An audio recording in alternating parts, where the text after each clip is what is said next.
Everything depends on the psychological state of the girl. If she has a weak psyche, she usually breaks down and accepts that she'll have to work as a prostitute. He simply raped me. I screamed and tried to run away. He was so cruel. They forced us to have sex with different Turkish men. They did whatever they wanted to us. Journalist Victor Malarek spent 2 years interviewing traffickers and their victims.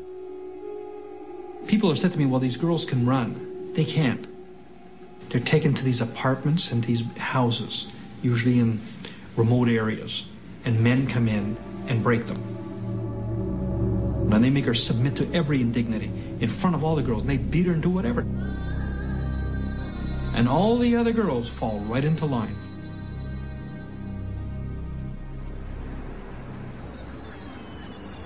Back at the port of Odessa a few days later, Olga's business is done. The Ukrainian Secret Service says she'll soon return here with a new group of recruits. Officials estimate that hundreds of thousands of women have been trafficked from Ukraine since the fall of the Soviet Union. So many that an office has been set up right at the port to help the victims. Today it's visited by Virel, a man who says his wife was sold into the sex trade. Когда она выехала? Она выехала 12 июня из Одессы на теплоходе на Каледонии. Trafficked on the same ship as Anya and Katerina, her name is Katya. И жена ваша уехала, я знаю, беременная. Да. Какой срок? Уже почти 5 месяцев, где-то 4,5, где-то так. Ну да, месяц уже почти пришел. Она одна уехала? С ним приехала, с Владом. А она уехала с Владом? Кто такой Влад? Знакомый, который продал мою жену. Katya and Virel met in Odessa, where Virel worked as a bartender. Her nightmare began when an acquaintance of theirs offered to take her to Turkey, where she could buy goods cheaply for her mother's market stall back home. Basically, an acquaintance of theirs had told him that he was going to Turkey anyway, so he might as well accompany Katya, and he speaks Turkish, and he could just help her and watch over her. And a week after they left for Turkey, Virel got a phone call from this gentleman, Vlad, saying that he had sold his wife for $1,000. For Katya, I was paid $1,000. That's how they priced Katya at the time. He said, "I've sold your wife." I immediately realized that I shouldn't jump on him. Otherwise, he'd disappear. Like, he wouldn't give me his telephone number, and I would never find him or my wife. I spoke to him nicely. Why did I phone him? To say that I felt guilty might sound absurd after what I did.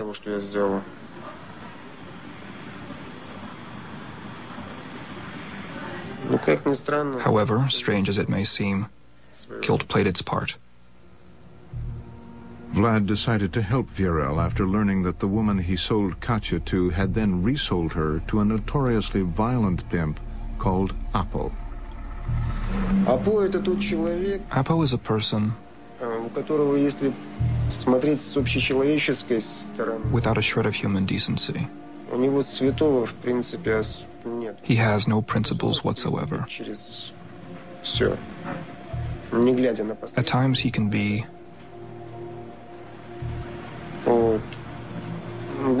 very cruel.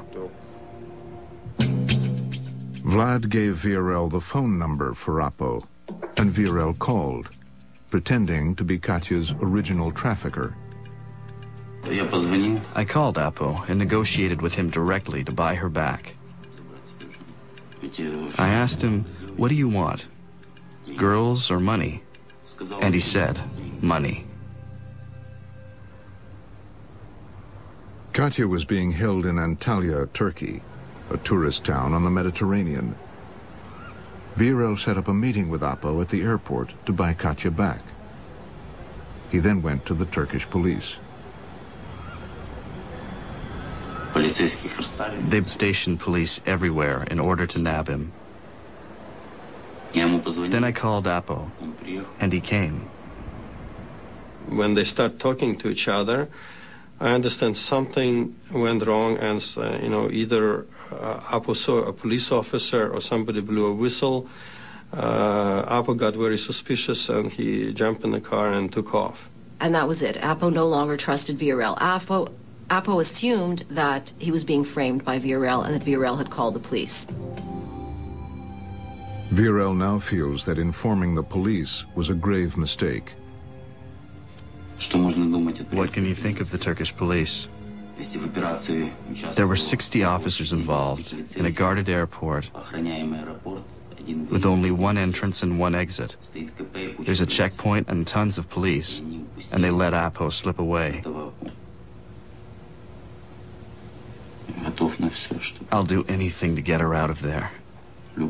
Whatever it takes, I don't care. I'd sell my f***ing organs.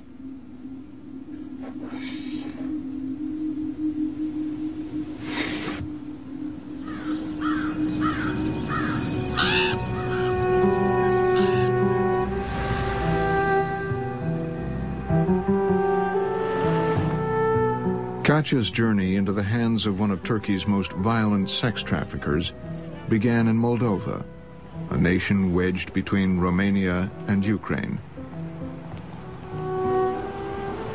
Moldova is perhaps the poorest country in Europe. 80% of the population lives below the poverty line. Tiraspol, its second largest city, is a haven for traffickers in arms, drugs, and people. It is also Katya's hometown. I pushed her to go to Turkey so we could make some money. Some people do manage to make money. It's probably my fault because I encouraged her to go. When Katya left here a month earlier, her 5-year-old son Ruslan stayed behind with her mother. Here I am with her 5-year-old child, and I'm 60. I told him that she went to work. What else can I tell a child? That his mother was sold? Imagine. He keeps crying all the time and asking why it's taking her so long to come back.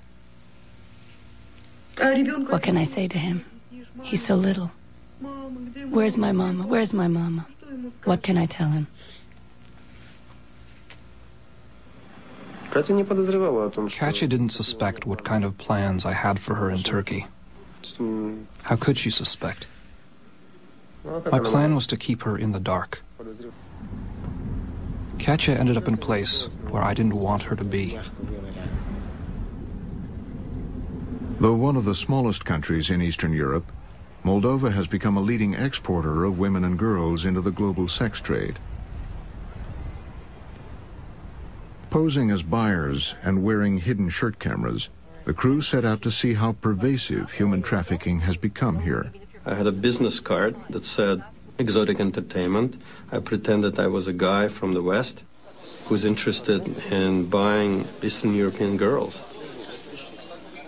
From the get-go, it was very plain and simple. Can I buy girls from you? Yes. How much? Платят 500 часов. Это я получаю. Ну, платят побольше, а я еще посреднику оставляю. Понимаешь, тот человек, который меня отправляет, делает документы. She got very excited because there she had a brand new opportunity to start selling girls to North America. Я потом встречаюсь с людьми. Если, допустим, вижу, что она, допустим, вам подойдет по возрасту там и так далее, по внешности, так, шрамов, чтобы не было, да, чтобы ничего не было. А если, допустим, вот как, ну вот этот... Аппендицит, что ли? Аппендицит, да. С аппендицитом у меня берут. Я не знаю, я поэтому спрашиваю. Я должна все узнать. Посмотреть девчонок можно будет? Обязательно. Я сначала сама. Я посмотрю, если она вам подойдет. Значит, я тут же